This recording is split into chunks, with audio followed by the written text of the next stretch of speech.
Okay, so I'm just going to talk about abortion, pro-life, and something called personhood, which is coming on now in this country. And I think the biggest issue we have out here is abortion in this country. And I say that because if we allow ourselves to kill innocents, then what kind of nation are you?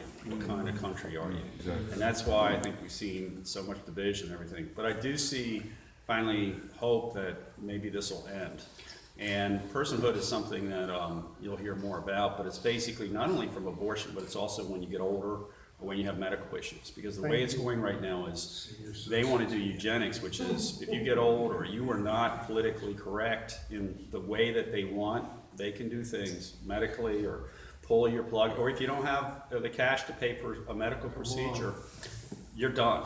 And that's where it's going. And you can see it, but a lot of people can't or are blinded to it.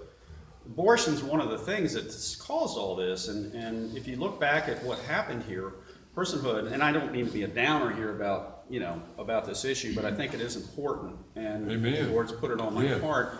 But if you look back, Planned Parenthood was started by Margaret Sanger back in the 20s and 30s, and she was eugenics, and what she did is she wanted to kill all those that were not WASP, type people. So if you were black, Jews, or whatever thing, she wanted to keep that population down.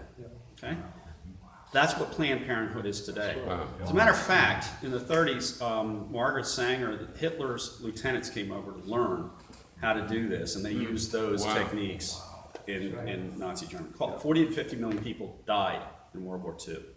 Margaret Sanger, Planned Parenthood, was part of that because of the techniques that the Germans actually came over to learn.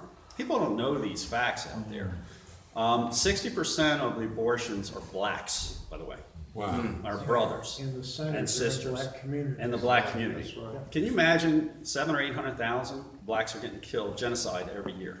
Wow. Okay? I mean, you really want to know where the issues are. This is it. Why do they do that? Because people say it's convenience or money or economy. I have a grandson from a teenage boy. First thing that was talked about was abortion. Why? Because can you afford it, or is it going to inconvenience your life? It's not about rape or incest or anything else. It's about convenience and economics. That's right. Yeah. Okay? And that's the bottom line. So we should kill people that can't see about economics or don't have the economics to do it. That's where the secular world needs to go, and to try to put us eventually, okay? Now we're seeing a light. I really think that abortion is going to be turned around. Hallelujah. I can see it, and I think it's going to heal the nation. It's going to heal this because we cannot allow this continue. But see, the truth is not being shown out here because the secular world's contrary to God's truth. Yeah. We're part of Jesus's people, and He gave us all power down here to go and do this, even to listen to Brother Dwight. So I mean, but we have this power that God gave us. So I think that we continue to pray and people need to be aware of what's going on and not put this under the rug because until we get this issue settled, all these other things are going to be secondary to what this is. So I just want to bring that up because I don't think a lot of people are really informed about what's going on out there, or they want to just put it to the side, but that cannot be. We have to be the light onto this world and show it. And show it. Amen.